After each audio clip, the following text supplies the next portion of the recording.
You are listening to the Lawyer Stories podcast with host Benny Gold. Lawyer Stories was founded in July 2017 on Instagram and is an expanding global network of lawyers and law students sharing their personal journeys to the noble profession of the practice of law. Join us on this podcast as we dig deeper into these stories and hear from lawyers and law students from around the world in all areas of the legal profession. Here at Lawyer Stories, we believe that every lawyer Welcome to the Lawyer Stories podcast with Benny Gold, episode 51.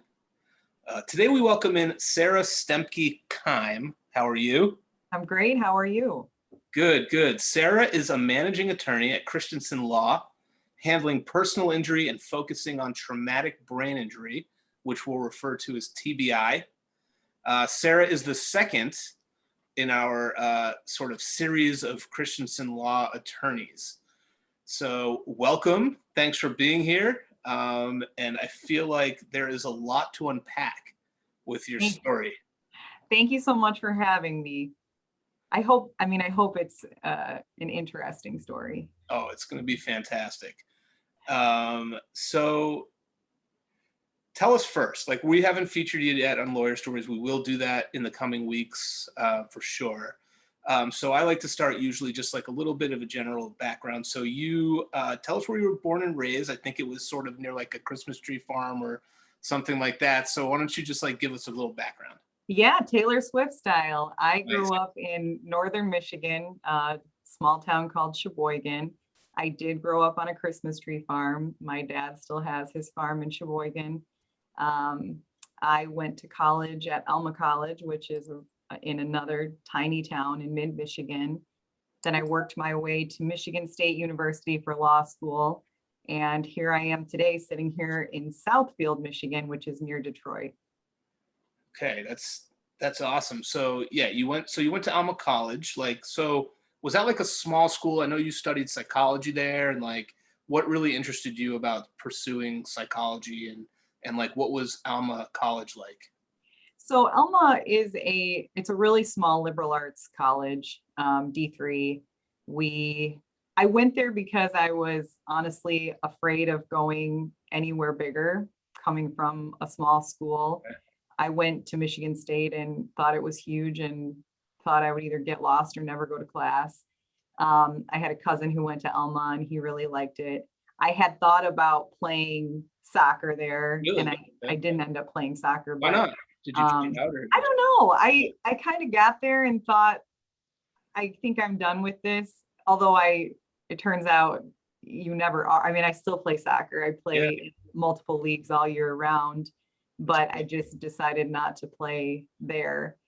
I'm not really sure how I got into psychology. To be honest, I didn't really know a lot about what my options were for careers coming out of a small town. And I kind of thought, after intro to psychology, I just thought, like, this is pretty cool. I care about how people think and how people are motivated. And I think I would really like this. But at the time, I thought that I would be a therapist. And I enjoyed my labs. I enjoyed all of the stuff that we did in my psych major. But then one of my professors sat me down and was like, I think you're more extroverted. I'm not sure that the therapy setting is the one for you. Really? And she kind of said, I'm not sure that you will be happy sitting one-on-one and internalizing everything that people tell you day in, day out. Interesting. Which I didn't really know how I felt about it at the time. Did you take it like an insult? You're like, what? You don't think I can do this? That's a little bit. It's like, oh, I'm not cut out for that. Cool, thanks. Yeah. I also really enjoyed my feminist studies classes at Alma, which was the first time that I had ever been exposed to anything like that. And this was, 2005, 2006, 2007 that I took those classes, volunteered at a women's shelter near campus. And that was really eye-opening for me because I had not been exposed to anything like that growing up. I grew up in rural northern Michigan. So I just wasn't sure what I was going to do with it or with the information or advice from my professor. I took a couple of years off after college, off meaning like I worked for a couple of years. And then I thought, what the hell, I'll go to law school. Yeah, so that I was going to ask you about like what you did between, because I think I noticed there was like maybe 2 years. I personally took a year off, but so I actually want to go back and like ask you a question. When you were like growing up in like near Sheboygan, did I say that right? You did, yeah. Okay, I like to say Kalamazoo actually. Like I've been out to Michigan a couple, believe it or not, a couple of my good friends, I'm from Portland, Maine. I live in Mass now, but a couple of my good friends met like women from Michigan and like ended up marrying these like women from very wonderful women from Michigan. It's crazy. And I've been out there a couple times for weddings and like been in wedding parties. It's tremendous out there. So when you were in like Sheboygan, were you like always looking at like, okay, University of Michigan, I want to go to the football game at the big house? And you had like Michigan State. Was everybody like all these kids there? Is it like the grand dream to go to like one of these huge schools? No, I don't. Okay, it's not. Well, first of all, I am a State fan like through and through. So it was never my dream to go to U of M. Although, well, I meant in general. It's a great school. A lot of kids do grow up and leave and go to bigger universities. A lot of kids go to Michigan State.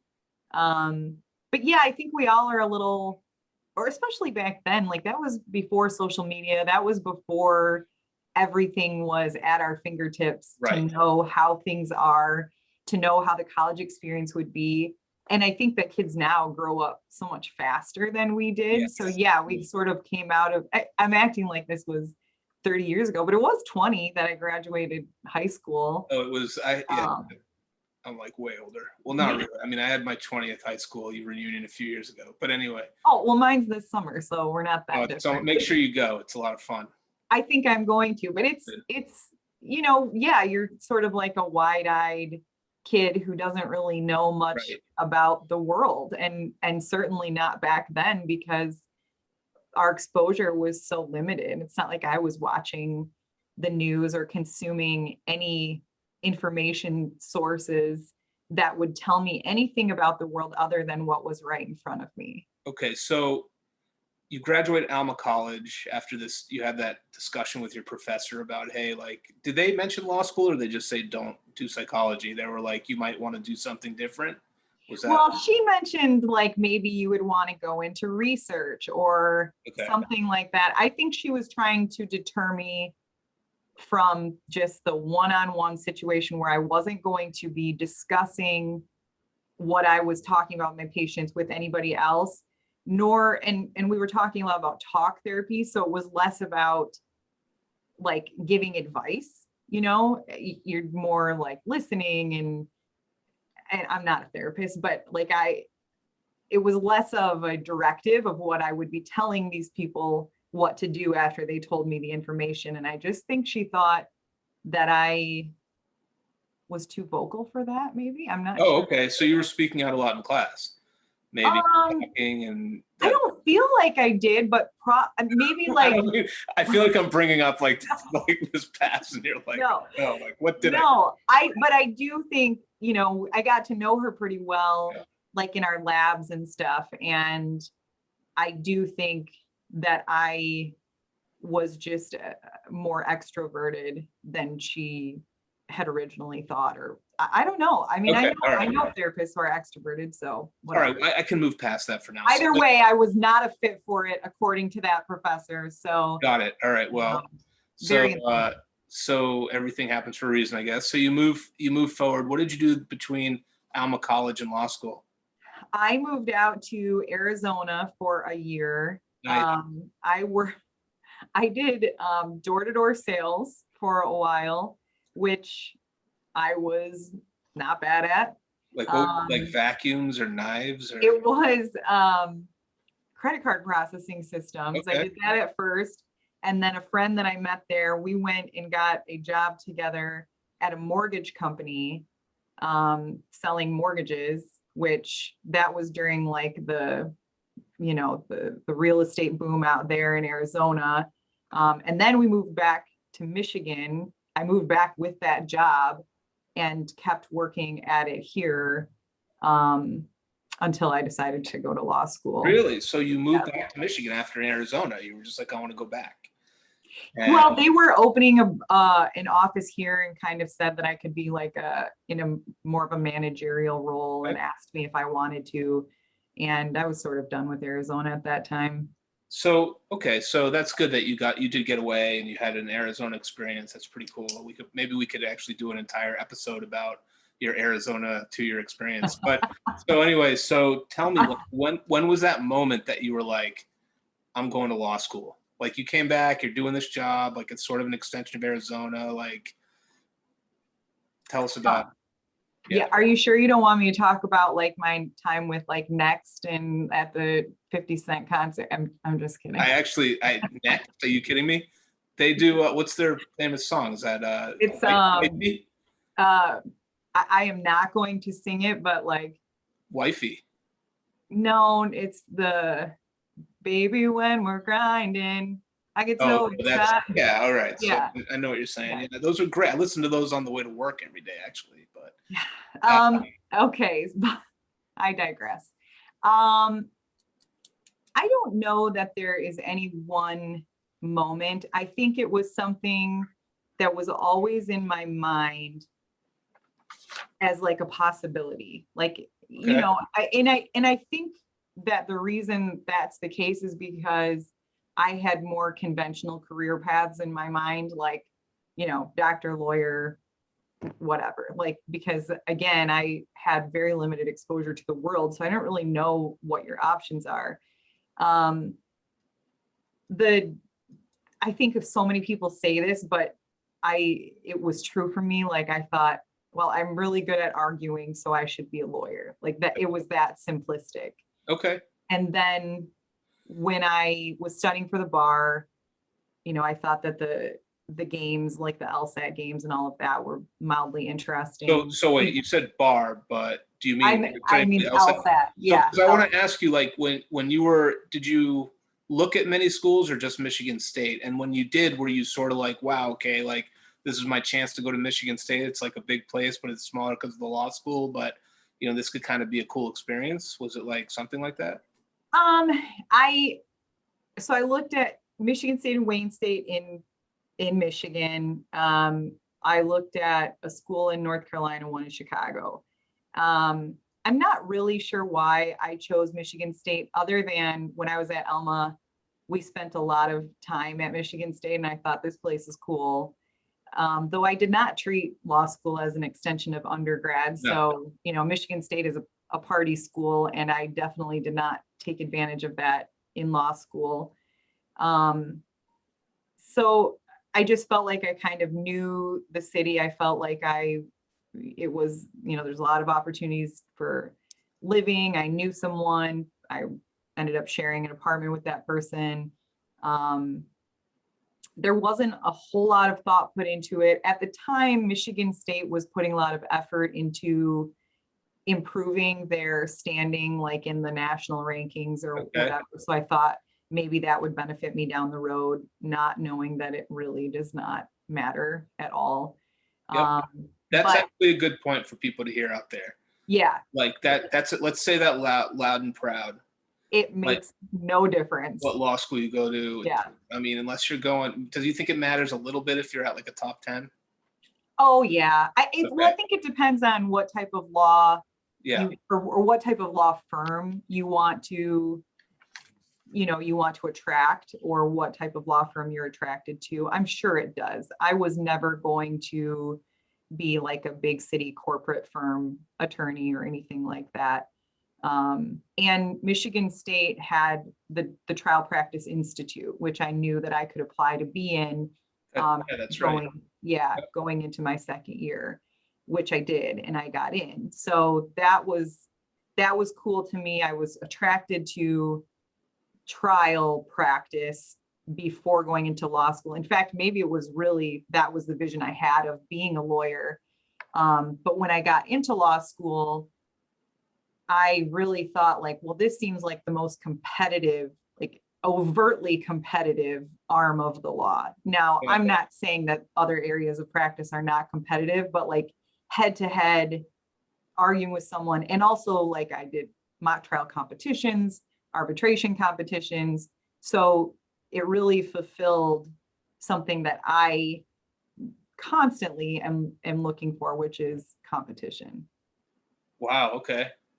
It's like Tom Brady. That's always looking for competition. All right. Well, I just saw some like social media stuff on him, but I know he's, I'm a Patriots fan. Yeah, he's getting a little outspoken these days, isn't he? Me and Tom, well, they're letting him free. They're in Tampa. I think me and Tom actually commented on, or we, that's, yeah. So anyway, Tom Brady. You must have been watching ESPN at the same time I was today, because the headline for like 2 hours was they're letting Tom Brady free, and look at all the stuff he's saying now. Man, what a life. So what was your first job out of law school? Like, let's hear about that. Like, how many jobs did it take you to find Christensen Law, which has just a great reputation throughout Michigan? And by the way, I think we have a friend. I have a friend with you in common, somebody actually that I met on Instagram. One of the first people I ever featured on Lawyer Stories. He was a truck accident lawyer in Michigan. Do you know Jordan Jones? I do know Jordan. I love Jordan. So that's a big shout out to Jordan Jones, because great guy. He was one of the first I had on the podcast and one of the first I featured on Lawyer Stories. And we're like, we became friends through Instagram. So, we hope to meet up one day, but just a shout out to him. And he mentioned that he knew a lot of the some of the attorneys over there at Christensen Law. So I was pretty pumped to give him the shout out and make that connection. That's what Lawyer Stories is all about. He is one of the most legitimately nice people that I know. Great guy. Yeah. So my first job in law school, I applied for any internship at a transactional title firm. Okay. Hated it. And then another firm put up a posting mid-year, which normally at state, the internships came up usually closer to summer. It was for like summer internships, but this firm was looking for someone to start mid-year, and it was a trial firm. And so I asked if it was okay if I could quit my job that I was working, because I had gotten it through the career services and I didn't want to take anybody off, but I really wanted to apply for that job. And it was a personal injury firm. They had trial attorneys, and I began interning there. And then that was my first job out of law school, working for Dave Christensen, who I work with still now at Christensen Law. We just worked together at our previous firm. Right. Okay. So that was your first job out of law school. Okay. Yeah. Yep. That was my first job out of law school, was being his associate. Because, and I didn't know it before I went to the firm, but he's one of the best trial attorneys in Michigan. Yep. And when I began working there, I worked just generally as a clerk. And then in my third year, sort of was auditioning to be his associate. He had not had an associate. He more worked by himself with paralegals and some contract attorneys, but was interested in taking on an associate. And so that's great. Wow. That takes a lot too, to have somebody. I mean, that says a lot about you too as an attorney, because I think as an attorney running your own firm and using contract attorneys and paralegals, like to trust an attorney who you think is going to bring a lot of value, like that's a big honor to you. That speaks a lot about your talents and the value that you bring as an attorney. And to mention, he obviously has a decent sized firm now, very successful, and we want to congratulate you on being named managing partner at the firm. Thank you. That's incredible. So that must be like, that's a huge thing for you and your family. So congrats from the whole team here at Lawyer Stories. I appreciate that. Thank you very much. Sure. So now getting into more of your practice, I think this question is going to open up a lot of sort of your determination and your inspiration for doing what you do, because I did read, and I think you do 50% of your cases are the traumatic brain injury cases. So tell us how that sort of became an important focus at your work and actually at home. So I think a lot of people have experiences that bring them into the type of law that they do. A lot don't, but I think in your case you did. So can you speak a little bit to that? I sure can. So the work side of it came first. Dave Christensen had focused on traumatic brain injury as long as he had started practicing. And that was kind of a niche area because, you know, some attorneys focused on catastrophic cases in Michigan on the attendant care side. Dave really immersed himself with the traumatic brain injury community, and you know, he learned the terminology, the medicine.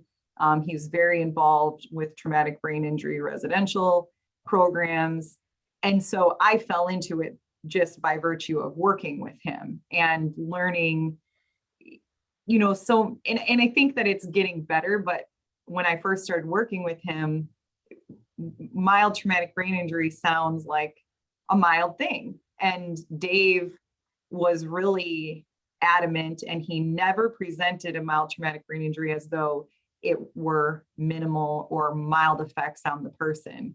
And it took me a while to learn that that is true because, you know, when I came into these cases or met these clients, I didn't know them prior to their injury. And so sometimes, as they do to a jury, a person with a mild traumatic brain injury presents very well. And you think like, oh, well, that's no big deal. And the defense bar often uses the term concussion because that sounds like no big deal. Who hasn't had a concussion? But the terms are interchangeable. And Dave was really good at focusing on the effects that a mild traumatic brain injury, even a mild traumatic brain injury, would have on a person. And so as we started working together, that is how I got involved with traumatic brain injury. The personal side came later. Okay. Which is that my youngest son began having seizures as an infant. So he was 4.5 months old when his seizures began. They're called infantile spasms. He, about 4 months after that, had brain surgeries where he had half of his brain disconnected, which is called a hemispherectomy. So he did not have a traumatic brain injury, but he does have a brain injury, and he has many of the deficits that we see with our clients with brain injuries. So that has changed my perspective. I mean, I've gone from having like a bird's eye view, or maybe even like a spectator's view, to having like a worm's level view of things.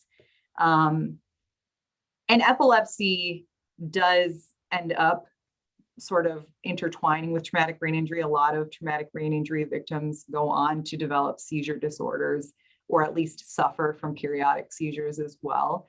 And the therapies are similar too, because I have spent a lot of time with my son at therapy, trying new therapies. You know, the same as our clients go to OT, SLP, PT. I always knew that our clients did that.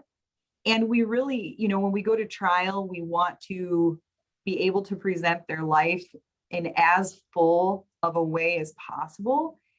But I never like went to therapy with them. We would sometimes have photos or videos from therapy. Right. I didn't really know what went on in an occupational therapy session, right, or even a speech and language session, until my son started going right, to these sessions. So I think that took me from being a spectator to even to our clients, like when they're coming and they're telling us, giving us updates on what's going on, and saying, oh, okay, you know, and now I participate in the conversations and talk about, you know, treatment approaches and different things that they might try not just from a standpoint of their lawsuit and what this could mean for the outcome, but what it can mean for the outcome of their life. And I can relate to their family. Yeah, that's amazing. So you actually, because you've experienced it and gone to these sessions, you have a better like you can really relate to your clients. It's not like when they tell you or give you documentation, I went to on this date and this date, or the video or the photos, like you literally know like what they're talking about. And you could ask intelligent questions as an attorney. You really know what they're going through. It's actually like more than empathy. It's like it's empathy plus or empathy beyond. I mean, because you have that experience like with your son. So how is he doing? It's a shared experience. He's doing great. I Yeah. knock on wood every day. He's seizure free. So he had a structural malformation in his left hemisphere that's called focal cortical dysplasia. But with focal cortical dysplasia, they were not able to identify how widespread it was in his left hemisphere. So the recommended surgery was to disconnect the entire thing, because if they had taken less brain than was affected by the malformation, there would be a greater likelihood, almost a certainty, that the seizures would return if not all of it was removed. So after surgery, he's paralyzed on the right side of his body, and slowly he regains movement. So the right side of his brain takes over for the left. So he begins, the connections form again, just without the left brain there. So left brain is responsible for speech, but he had the surgery at such a young age that he is developing speech skills. He's able to move his legs. He's very close to walking. He will never regain fine motor in his right hand, but he was already left-handed as a result of having such devastating seizures on the left side of his brain. But he's doing really well. Thanks for asking. Yeah, that's incredible. Well, he's lucky to have a mom like you. Yeah. So, wow. So that's another part of this is, before you are in the system in that way, I think all personal injury lawyers hear their clients have complaints about their doctors. And there's a lot of great doctors out there, but there's a lot of doctors who handle things that maybe they don't know a lot about, or don't listen enough to what their patient is saying. And I went across the country for my son to have surgery because I was not happy with what our local team was saying. And so like now I appreciate the skepticism that our clients are, it's not just like deal with it. They're a doctor, they know what they're talking about now. Sorry, go ahead, finish it. Oh, no, I was just going to say, like, now I can appreciate that, just like lawyers, I shouldn't be giving anybody advice on getting a divorce. Right. Doctors are the same way. And sometimes you have to move on and get a second opinion. That's just something that I never appreciated about the system before. So when you went across the country, did they totally give you a different solution, a different we got a second opinion, and we had surgery within 3 weeks of the second opinion. Okay. Whereas locally, they wanted to wait until he was older to see things more clearly on imaging. They wanted to try a different type of treatment, the ketogenic diet, because we had failed multiple medications. They wanted to buy time. And our second opinion was basically like, this is a house on fire. Time is only going to damage his brain irreparably. Okay. So you did the right thing. Yeah, we need to treat it like an emergency. Right. So do you look for these type of cases now, or do you I know you do 50% or more, but of these type of cases, but do you really like look for these more because of that situation? Like, I know obviously, has it changed your practice a little bit? I think that it has changed my practice So we've always valued storytelling, right? I mean, on the personal injury side, you have to be a good storyteller. You have to be an effective storyteller. And I think that it has changed the confidence that I have in telling a story, but also, you know, we're so focused as lawyers on the end result. Like, what can we do, and what can we do to maximize the result for our client? But sometimes I think we skip what's in the middle, which is that the presentation of the case and the thoughtfulness that you put into it is what maximizes the value at the end to your client. And so I think that we were already doing things very well.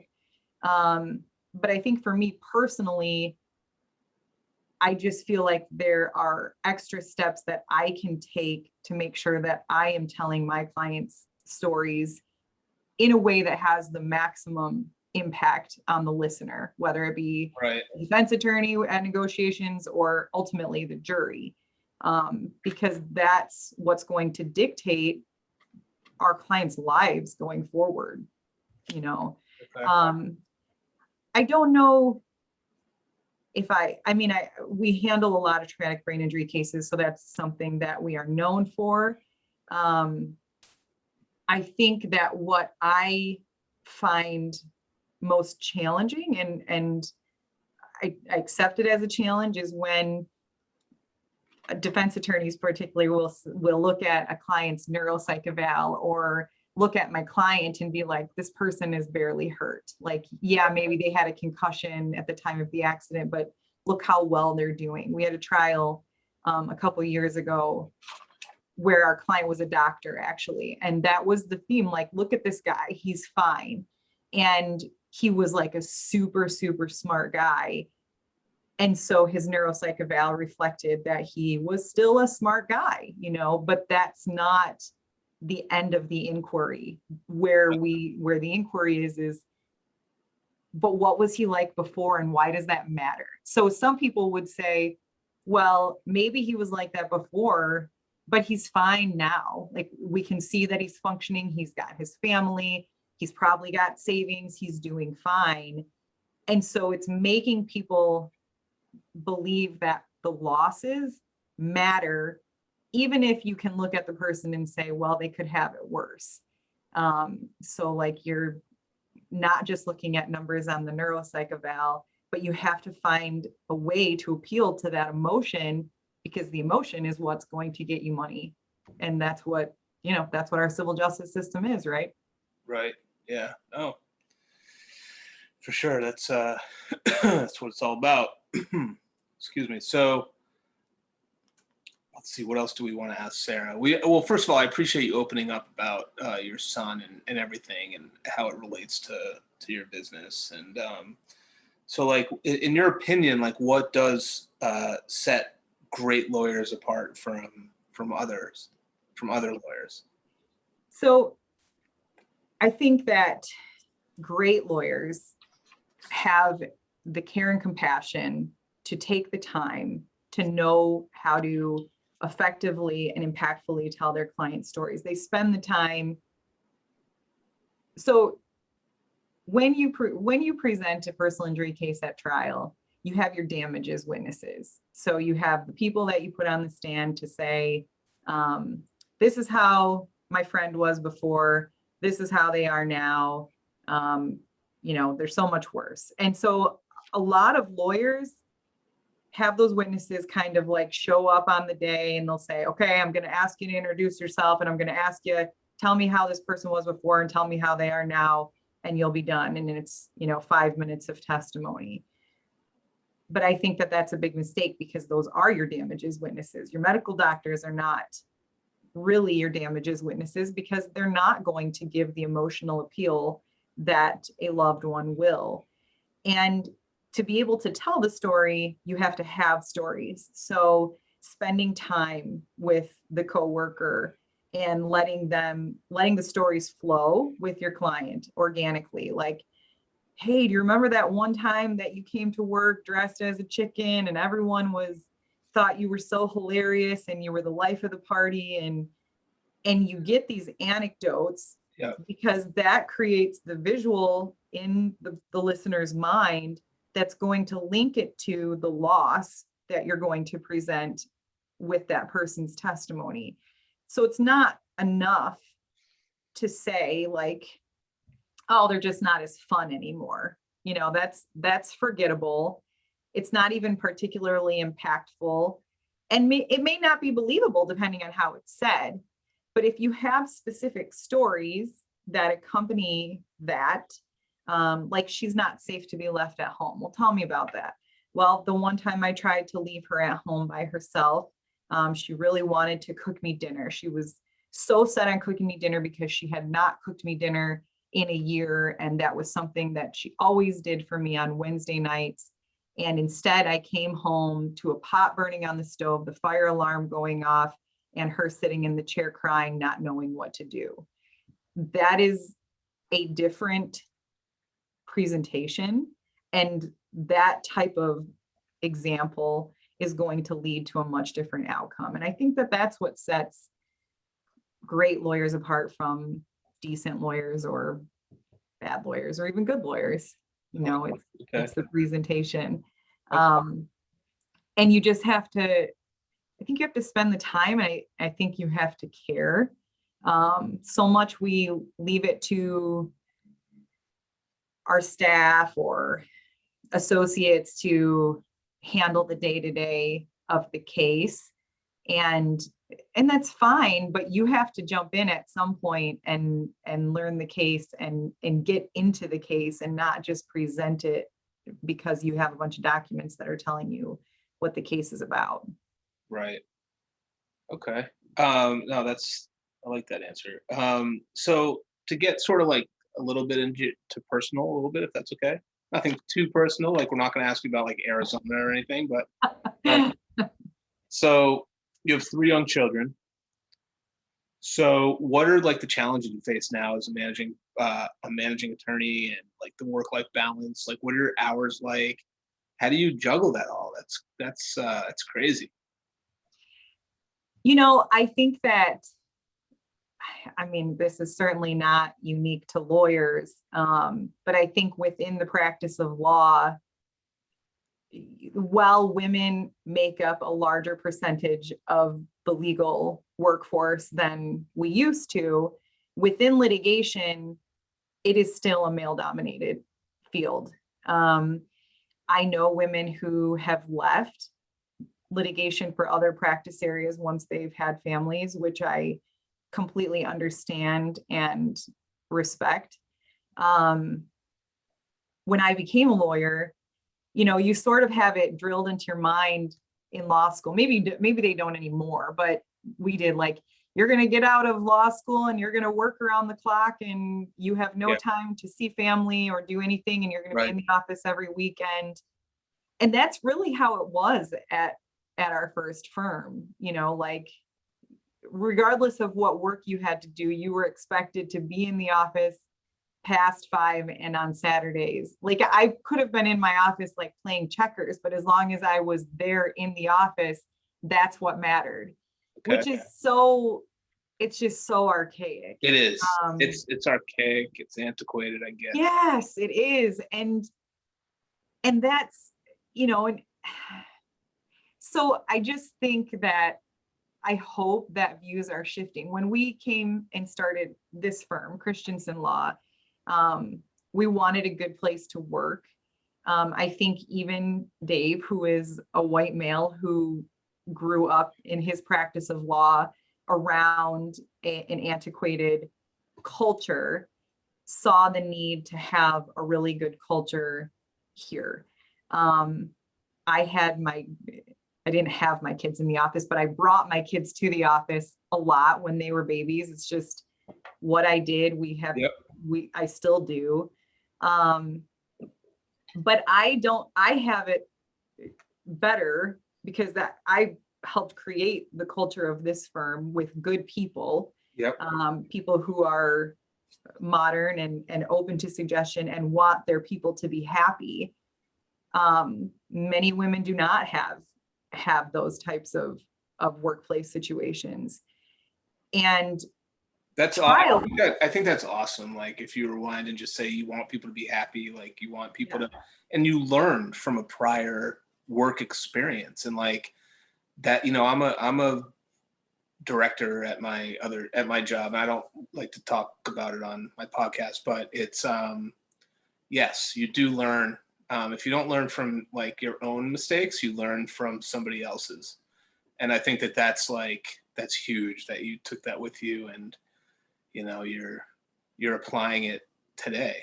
It's still a learning curve. I mean, because and this is sort of jumping ahead, but like the old fashioned view was, if you pay people enough money, they'll do your work and they'll get your work done and things will be fine. And like, we know now that that's not what motivates everybody. Money is not what motivates every single person. And also, like, we sort of have this kumbaya attitude, like if you hire nice people and they're hardworking, like everyone's just gonna get along and do their work and it's gonna be great. But all personalities are different, communication styles are different, and what motivates people are different. And then backing up, trials within litigation are particularly challenging for mothers and women as well. And that's not different than, I'm not saying that lawyers are the only ones and it's only hard for lawyers. No, but no, this is a lawyer show. So we're I mean, specifically we're talking about lawyers, so it's okay. So, okay. Well, I don't want to act like I'm like a victim here, but like when we are in trial, we had a case in federal court and I showed up, we had to be at the courthouse because the judge understandably wanted to maximize the jury's time. So he wanted to take care of all objections and issues before the jury was seated and after the jury left for the day. So we were at the courthouse during this particular trial, usually like 7 to 7. My daughter was 3 months old. I was breastfeeding, and the only chance that I had to like pump was in a closet on like the 9th floor in like a little, on our lunch break. And then, would go back to the office after trial and that was at the court for the next day. That was this is at the courthouse. So was like it that's designated for breastfeeding or no? Was it? For my pumping, they told me that was the room I could use. Gotcha. Was this closet. It was like an industrial closet. I can picture it now, like metal shelves. There was like one like metal folding chair in there. Right. It was, and I'm not saying that they treated me poorly, but that it was just not something that they were used to. And for me, like, this wasn't the first trial that I'd had as a breastfeeding mother of an infant, but that is a unique challenge to working moms, new moms. And it was really hard, it could have affected my relationship. Well, because, I'm hormonal at 3 months postpartum, like with my husband, with my baby, etc. But it just, there's not a good answer. I don't have a solution for it. I'm not advocating for Zoom trials, certainly, because I think trials should be in person. But there are aspects of the post-pandemic society, if I can call it post-pandemic, that I hope we keep going forward. That was a question actually about the pandemic. So what did, and I'll just kind of connect to like what you're starting to say, but like, what do you hope that you can sort of keep going? Like you said, you're talking about like Zoom sort of hearings, like little hearings, or? Yeah, I think that some of the judges have already expressed this, but they agree that not everything requires a trip to the courthouse and sitting in front of, sitting in the courtroom for 3 hours when we can hop on Zoom and resolve in 5 minutes. I think it's great. I do. Yeah. I mean, and to do that, during the pandemic, you don't have childcare, and you've got, I'm locking my kids out of the bedroom to have a hearing. At first I was like, there were times when I went and got in my car and because I was like, I know that I'm not going to have it quiet enough. And I would be like sweating, like, is someone going to make a noise or know that I have kids? Right. Are you And using then- your dresser in your bedroom as your podium? Yes. And then Okay, go ahead. Sorry, finish your thought. I was just going to say, and then as time went on, it was like, yeah, I'm a mom. I'm at home. I've got kids here. Like, I don't know what you want me to do about this. If they come into the room during a deposition, or if someone hears my kids yelling, which in the past, because I used to work from home a little bit, I would have been mortified. Oh my God, I'm so sorry. My kids are making noise.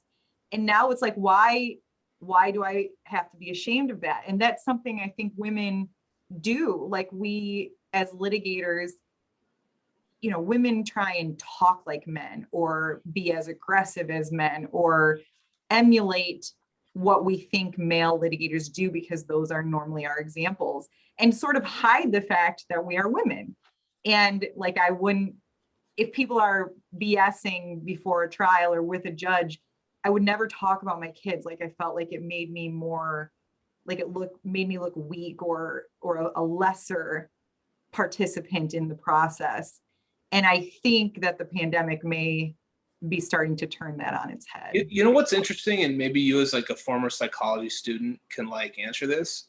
You say like maybe some of the hearings that you don't have to wait in court for 3 hours, like you can just be done on Zoom while you're waiting for the clerk to let you into the courtroom, and you could just be like reviewing and doing work, whatever. Like, do you think that actually takes away from like the psychological impact of like a first year associate going to court, getting ready to do a hearing? You know what I mean? Because it would be like so much more comfortable just in front of Zoom or something, like I would imagine.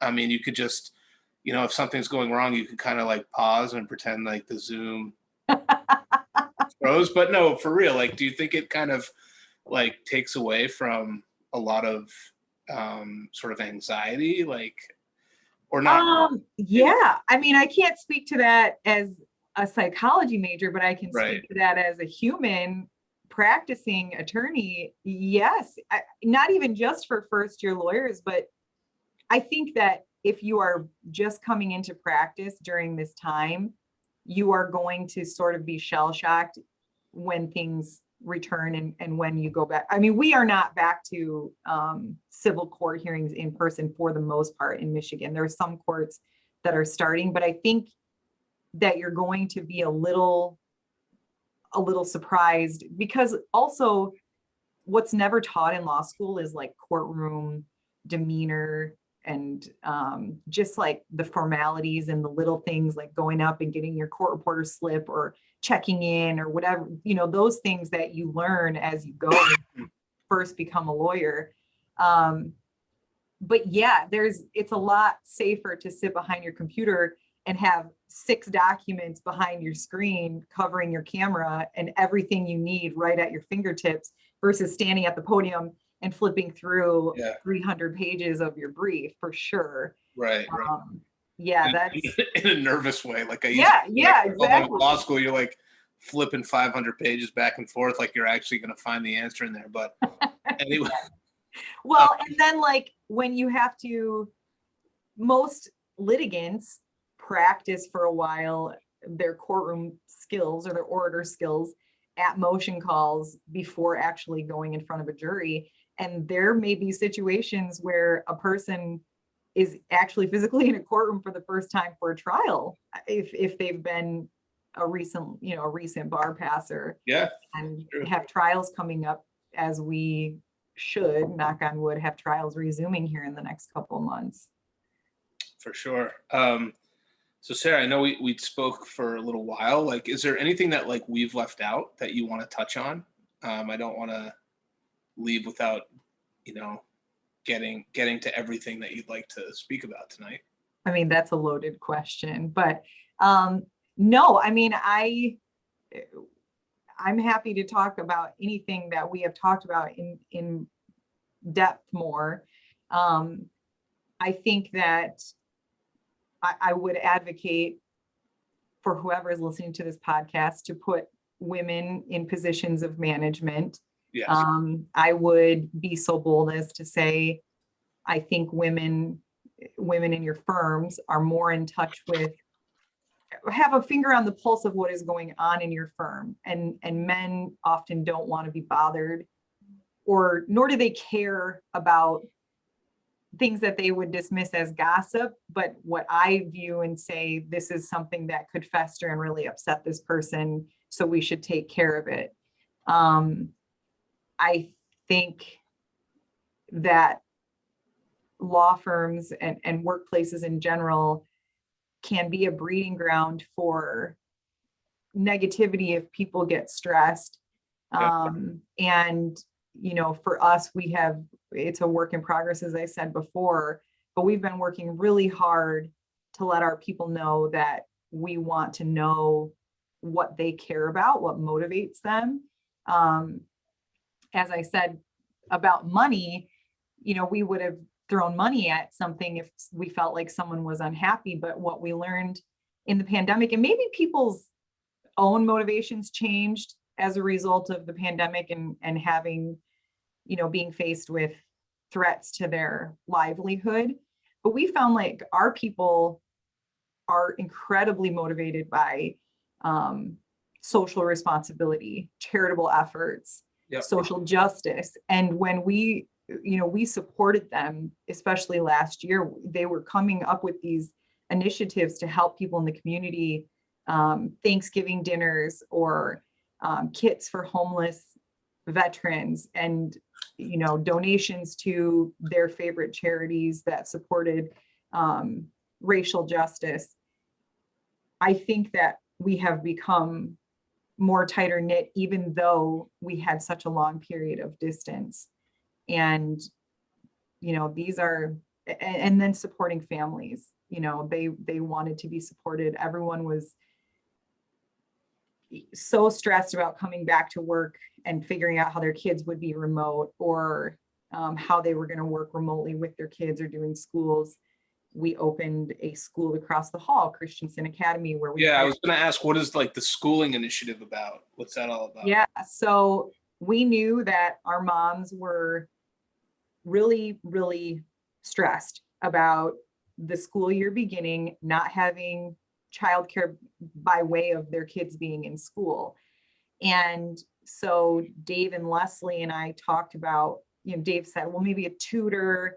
And then one of our legal assistants said, well, I have a tutor for my son. She might be interested in doing more hours. And what that turned into was this incredible woman and her husband running an oversight, virtual school oversight for any mom who wanted to bring their kid into the office, and they would help them do their virtual learning. Wow. They did projects with them outside of the class. They would help them get their homework done, so the moms didn't have to. They would take them outside. So it was like childcare, school, all in one. And, you know, that had the impact of making it easier on the moms, but that creates employee buy-in for the company when they know that you care so much about them, that you're going to hire a full-time teacher, and to support them so that even different grades. I mean, you have kids at like different levels, and so there's two people that come in, and like there's it was somebody's tutor, and they came in with their husband, and they support any employee's kid who is still doing remote learning, so you don't have to kind of worry about childcare, because I know that's such a big issue even where I am, like who's going to watch the kid, like that's incredible. So Christensen Law like really just adapted to like what was going on in the world, like what was going on in your community. And I don't know of any other I haven't heard of it that did that, because they would have either had to oversee remote learning while trying to work, which would have been such a stressor on them, or pay for full-time childcare to oversee their kids' remote learning, which is a huge expense on parents. And so it just had so much of an all-around benefit, because it alleviated financial stress, work stress, child stress, and all these kids like had an amazing year. We just had a little graduation ceremony for That's them. tremendous. Like that, you should be promoting, like, you really should have that out there. I mean, that's incredible. That really is good. I mean, good job to Christensen. Thank you. Oh, that's great. Yeah. So that was the only other thing, is put women in positions of power. And I think that you'll see the return. And I don't want new lawyers who are watching this thinking that they have to compromise their career. You can shape your career, and you will earn the respect of those around you with your work, and then you can help shape what your workplace looks like. And that's exactly what I did.